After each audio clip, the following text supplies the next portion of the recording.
Okay, today is July 15th, 2025. The Lawrence Board of Zoning Appeals is called to order at this time. I need a motion and a second for the approval of the minutes from June 17th, 2025. I'll make a motion to approve. And I second. All those in favor signify by aye. Aye. Aye. All those opposed, nay. Minutes stand as written. If you have not done so, please sign in at the back of the room, and anyone wishing to speak tonight, please stand and raise your right hand.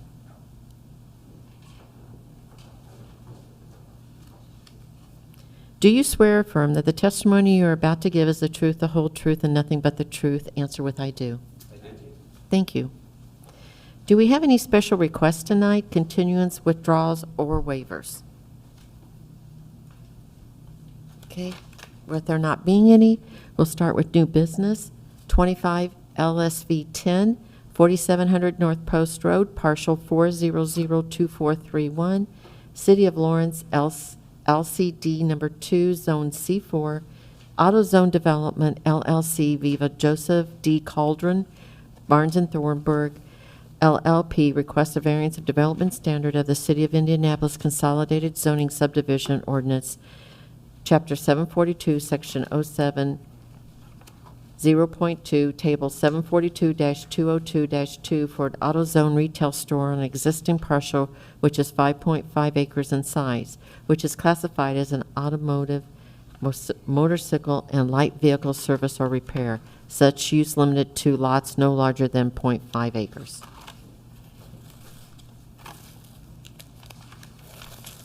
Thank you, and good evening, Chairperson Lytle, members of the board. Joe Calderon, 11 South Meridian here in Indianapolis. We're hopeful that this variance makes complete sense to you, and each of you should have an exhibit book that I can walk you through. But the crux of the variance request is this. As you all know, and particularly along this stretch, this is the old go-kart facility just north of 46th and Post. During the pandemic, I actually represented the owners on our rezoning. There was some notion that it was going to be I think a banquet catering facility. That deal fell through. So we all know the state of disrepair that property is in. It really doesn't look very good. My client, and with me tonight is Jason Hall with Prism Engineering, the civil engineer on this. Our client, AutoZone, has a store just to the north of the subject property and proposes to put a new, larger store on this existing 5.5 acre parcel. The purple line runs along Post, between Pendleton Pike and 46th, and as such, there's an application of the transit-oriented development overlay ordinance. A lot of those requirements are related to form, how they want buildings to front on the street, etc. Last November, this board previously granted a special exception for the size of the store as well as some other development standard variances. Some of you may recall that. We're here today because at permits at the City of Indianapolis, they said, AutoZone, we classify you as an auto service facility, not really a retail store.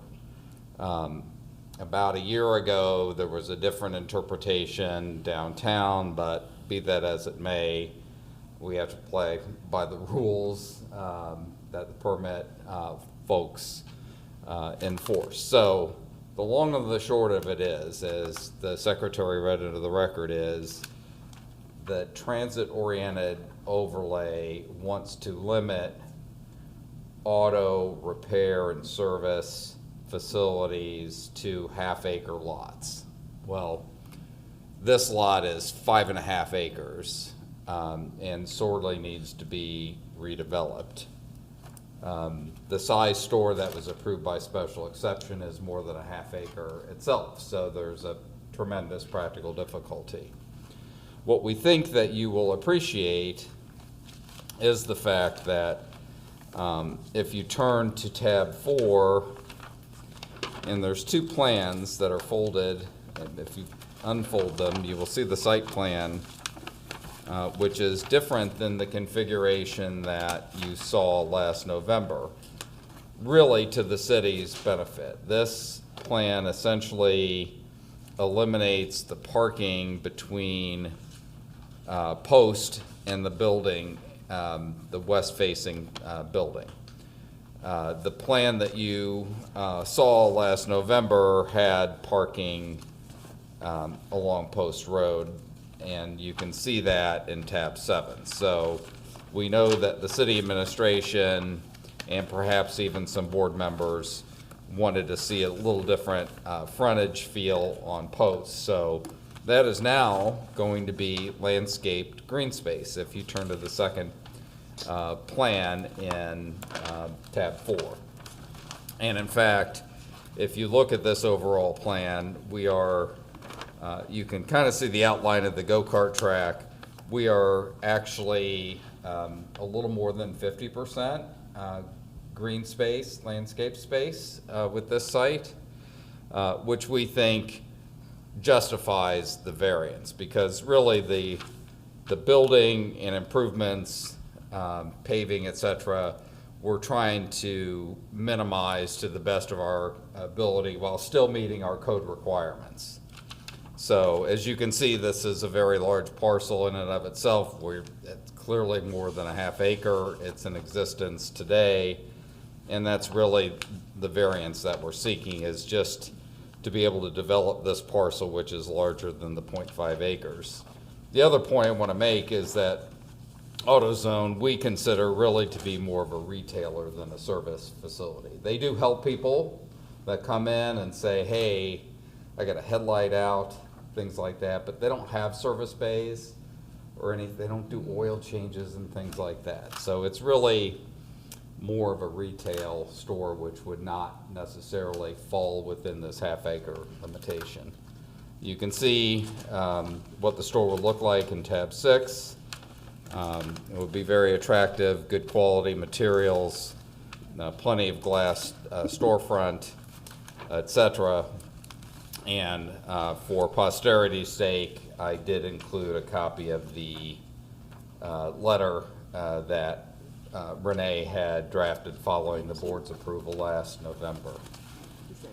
In case you're not familiar with the site, I do always include an aerial photo. That's in tab 1. I'm certain that you all are familiar with the site. And I did include some street photos in tab 3 just to kind of show you and remind you of the flavor of the area, which is frankly very retail centric. It's got some auto repair. You can see, you know, the old go-kart sign and a billboard and things of that nature within those street photos. And then, you know, wrapping around the west side of Post, you've got a multifamily, a little bit of commercial. You've got special use school across on the south side of 46th Street. And then you have clearly the existing improvements of the go-kart track that are there. So we're, in essence, reducing impervious, adding landscaping, and dealing with a existing site condition that we think justifies the variance. Set out notices, haven't heard anything from anybody, and we're happy to answer any questions that you may have as a board. Thank you. Thank you. If I remember correctly, isn't this going to be like a warehouse? It's kind of a regional store, so it will have all the retail function, plus much like many facilities, it will also serve the needs for other smaller retail stores in the area. So it's just, yes, they will run product from this store to other stores, but everything you need, you know, from a retail perspective will be there. Jason, do you want to add anything to that comment, or is that about it? That's about it. There will be more employees than a typical store, which is a good thing, but it's not functioning as a distribution warehouse. It's kind of it's a distribution facility, but with smaller goods, not like a bulk warehouse that you would see with, you know, huge amounts of trucks and loading docks. Is this the same size building that you came to us in November with? Yes. Okay. 32,005, Okay. yes. Yeah, it is a curious interpretation of auto service Yes. center. Because I think I would classify AutoZone as more retail, but I do recognize some people do the DIYs in the parking lot. Yeah. I remember, and we were here for a long time in November, and I think the main issue there was with the purple line, with the parking spaces in the front. And we were concerned about safety with pedestrian traffic. So I do appreciate the new drawing. I think that was really the hangup in November. Yep. For the pedestrian traffic. So I don't know that I have any questions per se, but I do appreciate moving all the parking to the back. I think that was really the hardest part of that decision back in November. You can thank the engineers for Okay. figuring that out. But it's going to present, I think, a look and a feel that should be more appropriate and less conflicting with, you know, some of the goals that the transit-oriented overlay is trying to achieve, which is not to get rid of cars, it's just to make it easier for folks to Safer. get where Yeah. they need, be it transportation, and that includes, obviously, some level of walking, Yes. so. Okay. Yeah, I don't know that I have any questions. I think you've already kind of spoke to the fact that there will be the retail aspect in addition Yeah. to the warehouse. But I think we discussed that back in November. Yes. Yeah. So it's just kind of a A lot of curious- discussion back there. Yes, It's just so kind of a I curious wasn't at that one, interpretation. but I heard about Yeah. it, yes, Yeah, it's just kind of a curious interpretation, yeah. but that's all. I'm sorry, my name's Danielle Roper. I was not here for those discussions in November, but I did note on the outline in number 1 that there is currently an AutoZone Auto Parts Yes, store there. Yes. So would that then close, and then Yes. this would, okay? yes, Okay, I was just wondering. yes, I that wasn't is, sure. that is absolutely I correct. missed all the drama. Okay. Okay, okay, thank you, that's what. Thank you, Any other questions? No. Thank you, sir. thank you. We'll hear from anybody for or against the petition.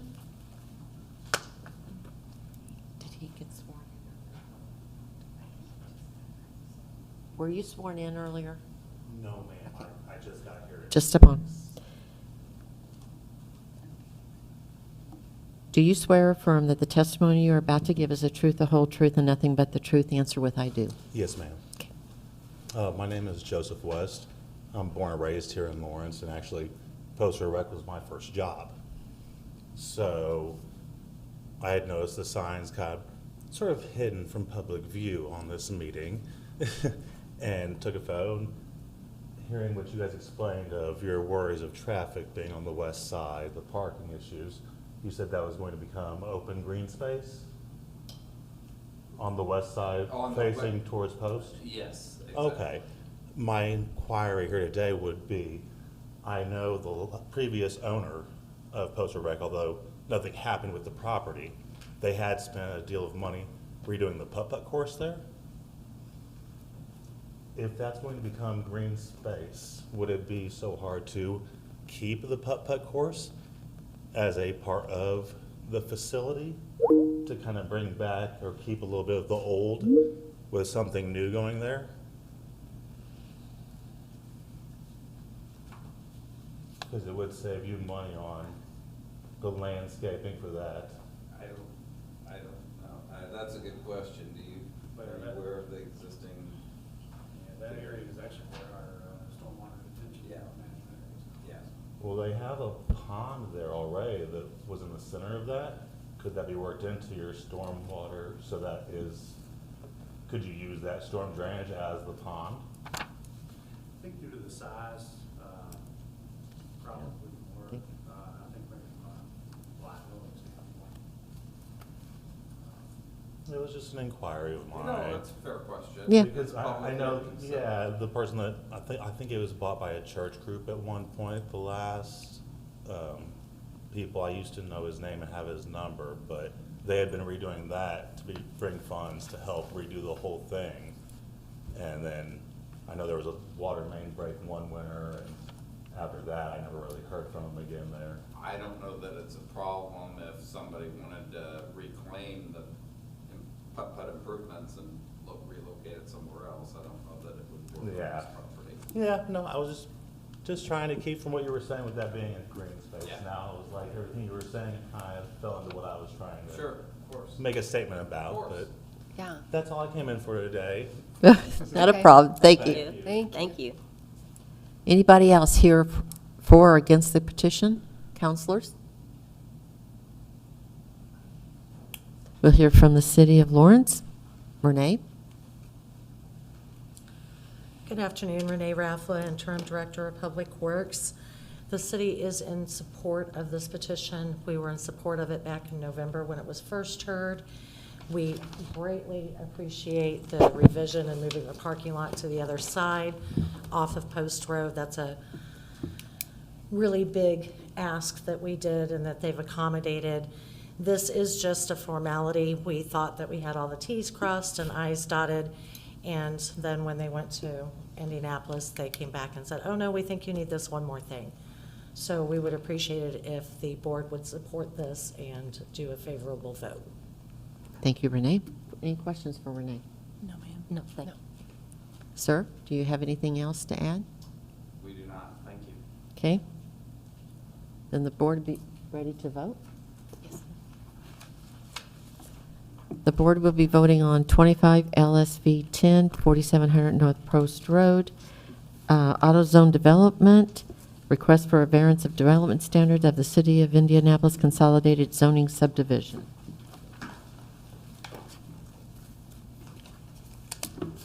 The board has unanimously granted your petition.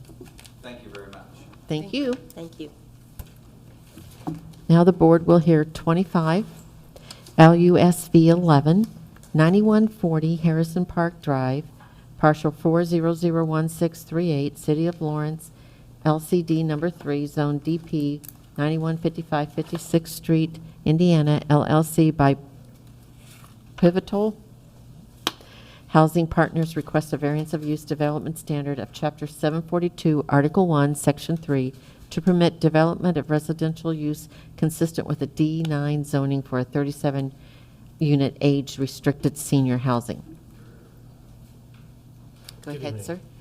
Thank you so much for your time and your service here. I know that this is important work done at every municipal level. I am also going to start by sort of summing up the request. Obviously, the zoning code is a mouthful, but functionally what we are asking for is to build a multifamily senior building on a lot that is currently designated for a light industrial use, right behind the Harrison Center. We think it makes a lot of sense there, and the use was determined as part of a PUD back when the original Fort Harrison redevelopment plan was determined. It's now developed commercial around it, and we think a residential building back there makes a lot of sense. But I want to start a little bit with who we are. You may know our property 1 Penrose Place. You know, it is, oh, I'm turned around, but I think it's right there about, 300 yards. We are an affordable and workforce housing developer. We focus on smaller developments, large enough to sustain a full-time management staff, but small enough to create a community rather than a sort of set of anonymous neighbors. We're active in 17 states. We have over 16,000 units, and we're a long-term owner. We have developed over 120 properties. We've only parted ways with 5 in that last 28 years. So it gives you an idea of what our model is in terms of holding there. This project is going to be purpose-built senior housing. 1 in 3 seniors is cost burdened by housing in Marion County. It's becoming and the problem is getting worse. We see that in the headlines today, but we see that in the statistics and the data as well. It drives the demand. What we call the capture rate for this project is less than 1%. That means of the seniors who are of eligible age for this property, it's less than 1% of the population in about a 3.5-mile capture area. It's a little bit of a term of the art. Normally we see 5 or 6%. And so it gives you an idea that the demand here is 5 or 6 times as strong as it is in other markets that we operate. This project also has a lot of walkable amenities. You have a choice of 3 different banks that are a short walk from the property. You can get your nails done, your hair cut, you can get lunch, you can get breakfast, you can get dinner, you can get coffee, cookie at Panera Bread. It makes a lot of sense from that standpoint. It's also in the transit-oriented development corridor, and I think that adds to the options for seniors who are less likely to be driving by choice and sometimes not by choice.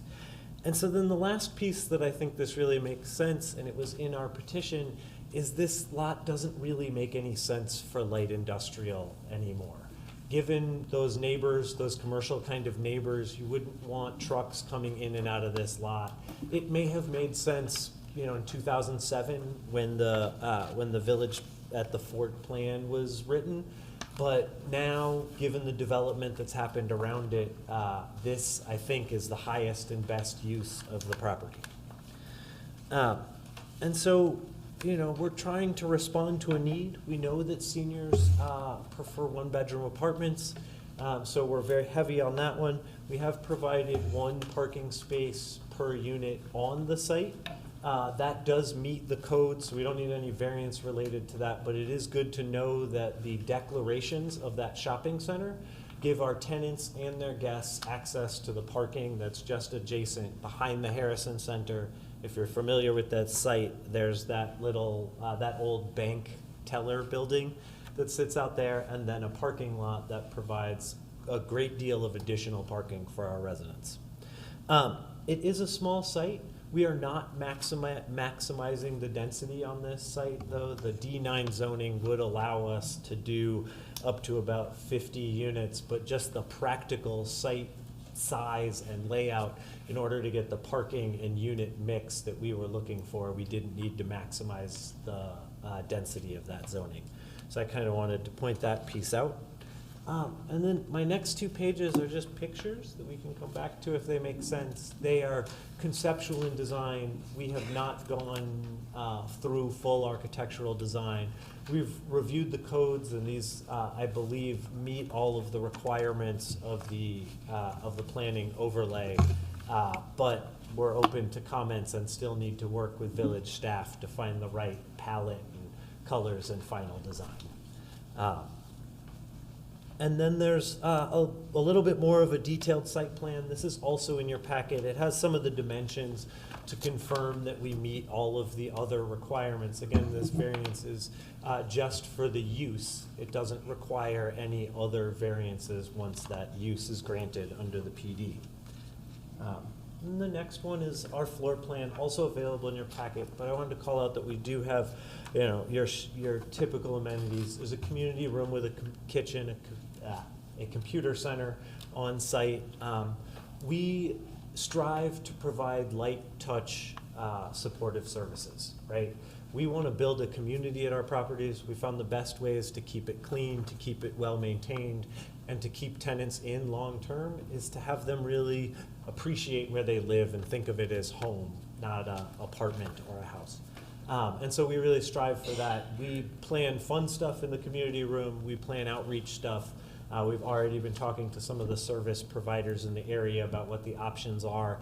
And we have a service coordinator in Indiana who focuses on our portfolio here, making sure that they get high quality services, that some are delivered region-wide and some very specific and some local. We'll also have an activity room and a workout room on the upper floors. We like to encourage, that interaction and, some fitness. And then I wanted to just take you through the timeline so that everybody understands. Our goal now is to be successful in this hearing and then apply for funding. That's always an important factor in this. Once we secure the funding for the project, we would embark on, full architectural, civil, structural design to bring this project online. We would look to close in Q4 of 2025, assuming that we are, successful at all these milestones, and then get in the ground early in the spring of 2026. That's always a good time to start construction. We could probably move a little faster, but it really doesn't make sense to break ground on a new construction project in January. It just adds to the complications, the timeline, and the cost. So we're hoping to hit, sort of that April 1st kind of date. And with that, I'll just open it up to your questions. I'm happy to go into specific or big picture pieces. What kind of lighting are you going to have here? Exterior or interior? Exterior? I guess that's a silly question. So LED is the technical question to both No, of the. is the parking lot going to be lit? Oh, Is there yes. What kind of lighting is going Yes. to be outside? So it'll be LED lighting on site for the parking. My understanding from our designers is that we need to limit the lumens to the property boundaries. So we'll be providing light just for our site without overlapping in, it'll be shaded to not overlap into our neighboring properties.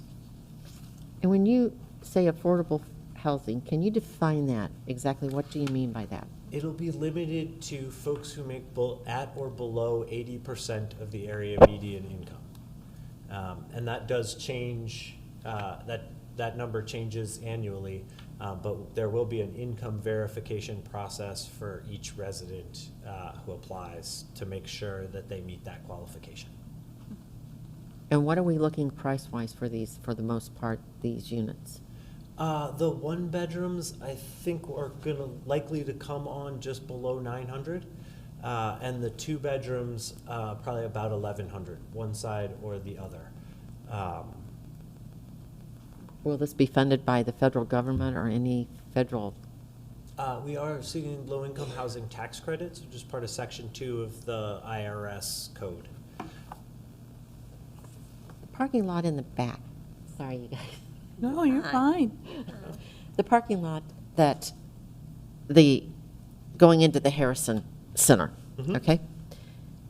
There is all kinds of chuck holes right there where they would be pulling in. Who's going to be fixing those? So that is actually on our land, and we have an agreement with the owner to bring that up to standard. They are going to fund a portion of that work, and we are as well.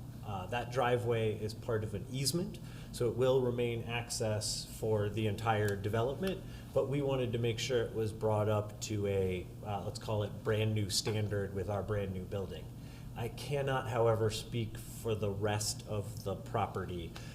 My concern was right there. Yeah. I hear you. I go by it all the time. I Yep. live around here, so I go by it all the time, and there's some big chuck holes there. First time I walked the property, I said, people can't come into this brand new building and, drive across this stretch. It is a fairly active drive. We haven't done a traffic study, but we did a more informal count. There's a good bit of traffic on that road, and the shopping center owner is also the seller of the property, so it made sense for us to share bringing that up to new. My other concern is seniors and accidents. Making sure that, because that's a narrow driveway in the back there. It is the one Yeah, to the just, north of the yeah. property. It is, and it is a little funny with that old sort of remote building. Will that be tore down? That will not. That is on the shopping center property. It is not on our site. Okay. But it is a little goofy there. Thankfully, I think that that is intended to be a one-way drive aisle, that narrow drive aisle. And so we did agree with the owner to increase the signage. We're probably gonna pay for it. It's gonna match the other signage, no parking kinds of stuff on our site, your typical signage, but to make it clearer that that is a one-way drive aisle. Okay. Thank you. Does the board have any other questions? Yeah, I'm sorry. And are these seniors that have health issues, or are these just seniors who have housing issues? Just housing issues. This is an independent living, so it's not an assisted living center. We do provide, activity planning and some of that stuff, but this is for independent seniors, 55 and up. Because based on the rendering, where's the sidewalk? I guess that's what I'm concerned about is ingress and egress from the property. So where are people we talk about, going to Panera, but it is a heavy traffic area. And so I'm looking for, are there There's no sidewalks? sidewalks there now. There's no sidewalks there now. Right. We have, the Public Works is back there, and there's the various retail. But how do you get from that property to the retail? They will have to walk through the Safely. parking lot. Yes. And that's a concern. Or potentially around the outside. We have not made the connection, but we could connect. Will there be shuttles? If one of our relatives were to move into here, for example, would someone have to be from the family coming to transport them? Or, I guess, how do people come and go? I think that it's well connected with the shopping center to the north. So there's a blocked off and cross-hatched walkway that crosses to the sidewalk that wraps around the actual Harrison Center building. So our expectation was that with the parking lot there and the Harrison Center shopping center there, that people would be coming from that direction primarily. There's actually light industrial businesses, I believe, and commercial businesses on the other side of Harrison Park Drive. Right, this is on the other They're side of not- that access road, though. Huh? This is on the other side of the access road from the retail. No, this is on the same side as the. This is behind the kidney plate. Yeah, sorry, I Kidney don't have dialysis here. I should have included a And larger then site plan. this is here, but then you've got this road here, which has no sidewalks, Yeah, I don't. and there's no sidewalks here. Right here on this side street. Because it's behind Culver's, right?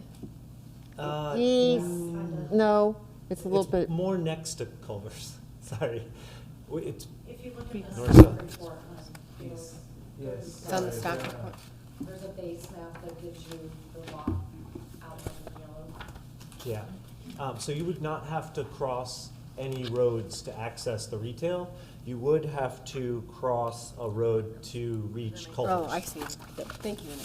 Yeah, sorry. And so our thinking was that there is not sidewalks on Harrison Park Drive to connect to. So while we could put them in along Harrison Park Drive, I don't believe there's anything to connect to on the adjacent lots. So we thought that all foot traffic would go through the shopping center.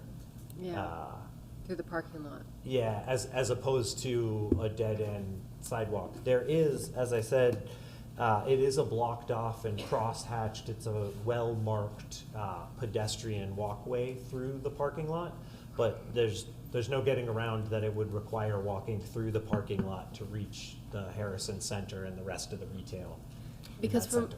from a zoning perspective, all the residential is on the other side of 56th.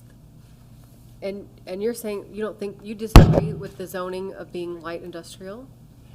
I think the site, what remains of this site, was originally zoned light industrial before this entire project was built out, before the dialysis center, the two outlier banks, even the Culvers.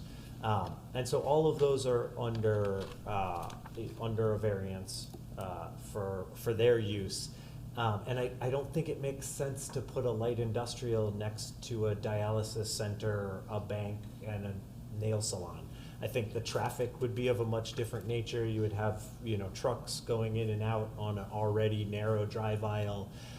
And the size of the lot is really probably too small to attract those kind of businesses. You know, less than an acre and a quarter is a pretty tight site. I'm not saying that there isn't a light industrial business that fits that size site, but we have, you know, to my understanding, no one has proposed that in a long time. This land has been vacant since the dialysis center was built, I believe, 8 years ago. It's kind of the last parcel left as part of this development. Well, my understanding is when we had the closure of the base, that everything, all housing had to be north of 56th Street and industrials below, south of 56th Street, which was going to be a question I was going to ask Renee. Has that changed just recently, or is that still? That's what the PUD calls for, and that's why we're here today, because this development that's part of the variance to allow the Residential. it's actually commercial, but the multi-use for a residential purpose in this area that's zoned industrial.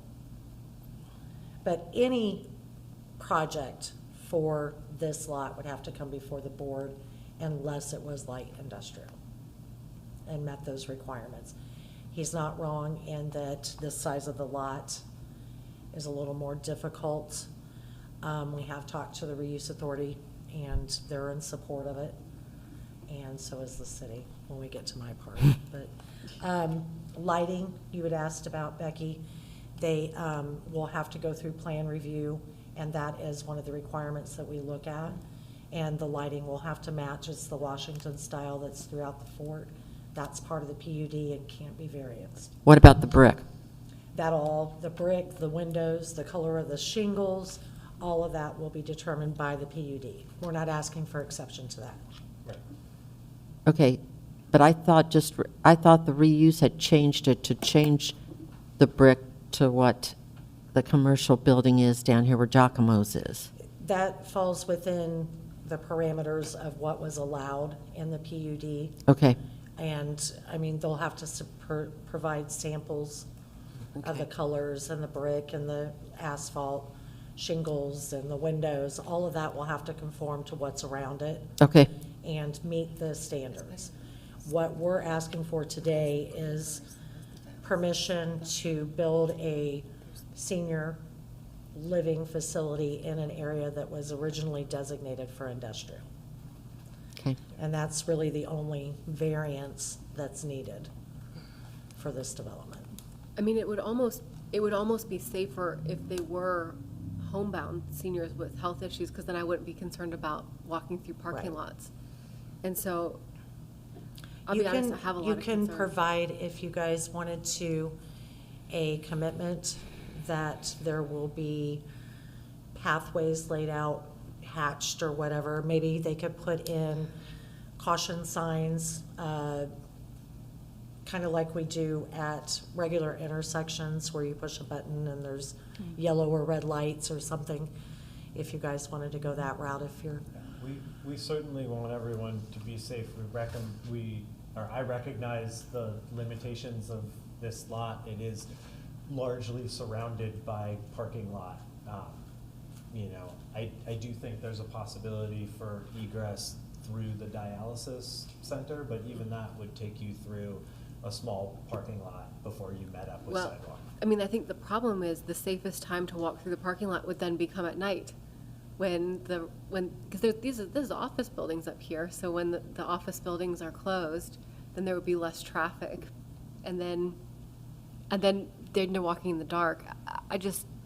And we're far from the bus stop. The parking lot is quite well lit. You know, the Harrison Center also had to comply with the PUD requirements. Yeah. So I do think it's a well-lit parking lot, but it is still walking through a parking lot. It's still walking through a parking lot. Yeah, there's, Yeah, how much liability insurance are you gonna carry? yeah. Certainly, and I recognize your concern. I think what I've found in my time developing sites is that none are perfect. And I think you've identified one of the Sure. ways in which this is less than perfect.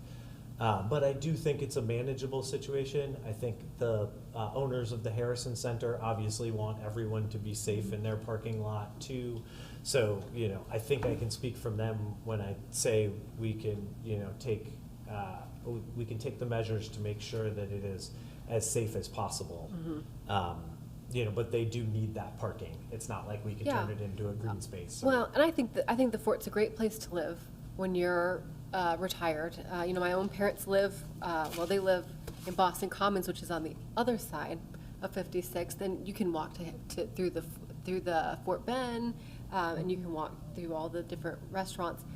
But the difference is they have walking paths, bike paths. In here, I'm just being real honest, I would not be comfortable with my parents living here. I feel like there are too many risks, too many safety risks.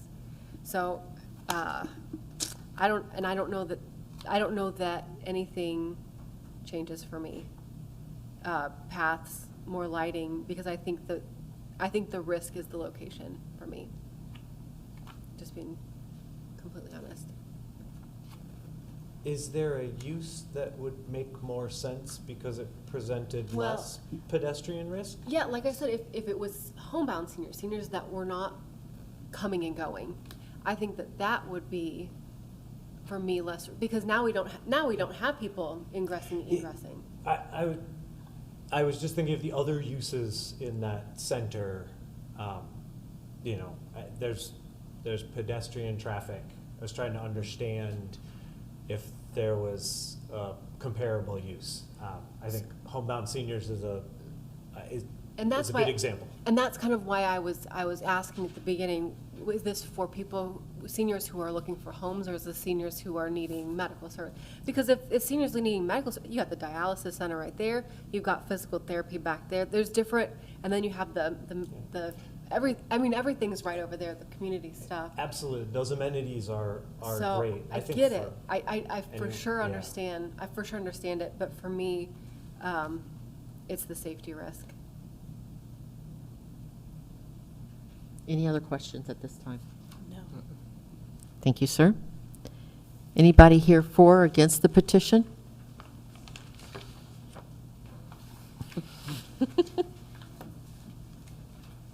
Ms. Counsel Robinson, do you swear or affirm that the testimony you're about to give is the truth, the whole truth, and nothing but the truth? I do. Thank you. My name is Betty Robinson. I live at 8055 Boxdale Way, here in the city of Lawrence. I am also a city councilor. Counselor, thank you so much for your insight. I worked with seniors in the past a lot, and I still interact with the seniors. Seniors are not going to walk around on that fort. They're not going to do it. For one thing, they've got the health issues. He said 55 and older. They're going to age in place. They're going to stop using all the facilities on the fort because of their health. They do not need to attend any restaurants on the fort because they don't serve food that they can even eat. So they're not going to walk to a restaurant. They can't go to the dialysis center right there behind them because they have to have a designated driver, so they aren't going to walk to the dialysis. They got to have someone to pick them up. So there aren't many services on the fort, or any at all, that seniors are even going to connect to, because they're going to have to drive, if they can drive. If not, as she said, where's the transportation? They take them around to places on the fort. They're not going to drive. If they can, they can't. Some of the health issues that's going to prevent them from utilizing the fort or driving, vision. Yes. Vision, okay? Cataracts, cornea, eye drops, it's not gonna happen. Then I heard you say, what was it, 80% of the income? Median income. Now, let's be specific. Are you talking in the housing choice Section 8 voucher No. Or are you talking section 42? Section 42. Section 42, which means they're going to pay more of their income towards rent. Do we not hear this just about every day? Because the rent on the fort is high. And someone's paying 60% of the income. Incomes haven't gone up yet.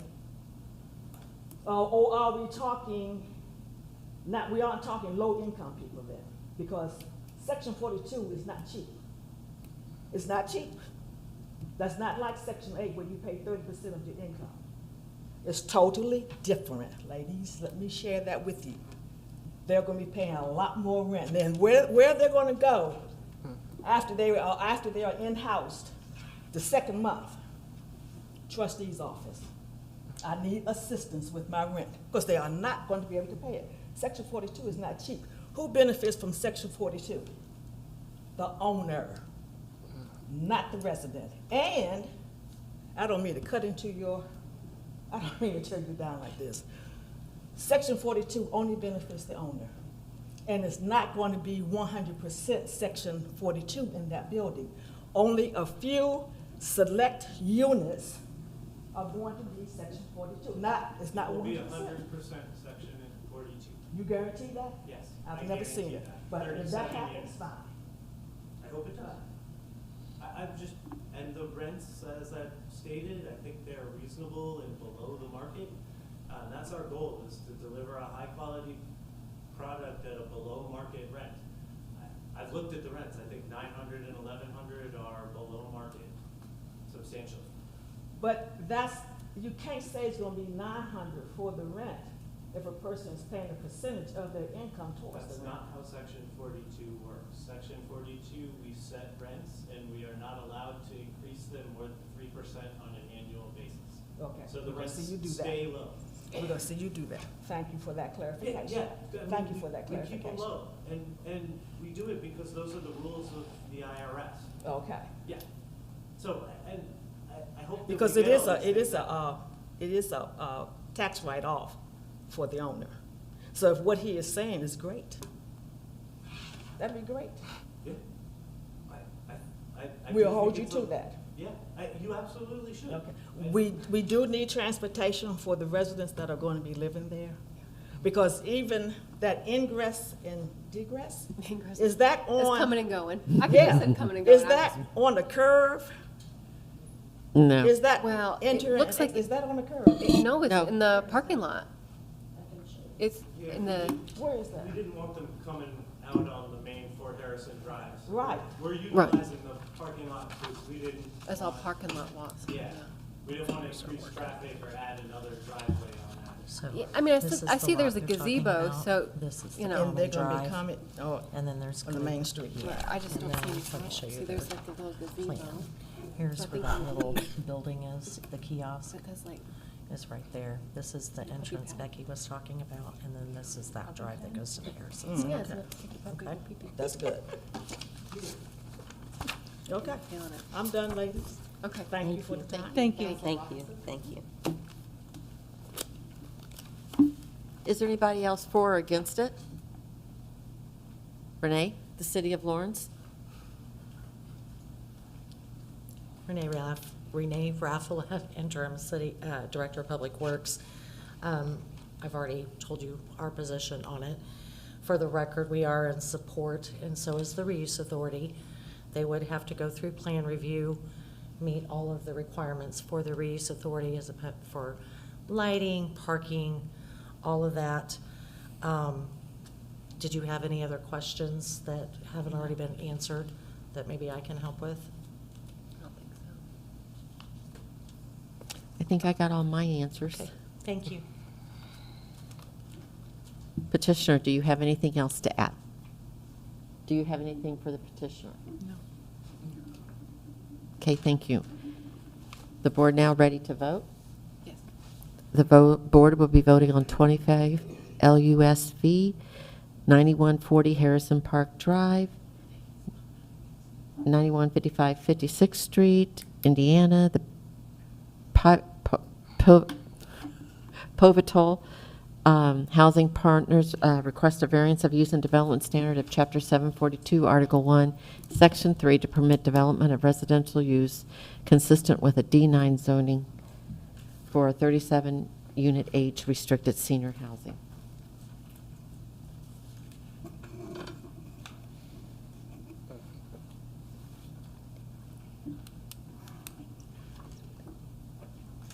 The board has granted your petition 3-1.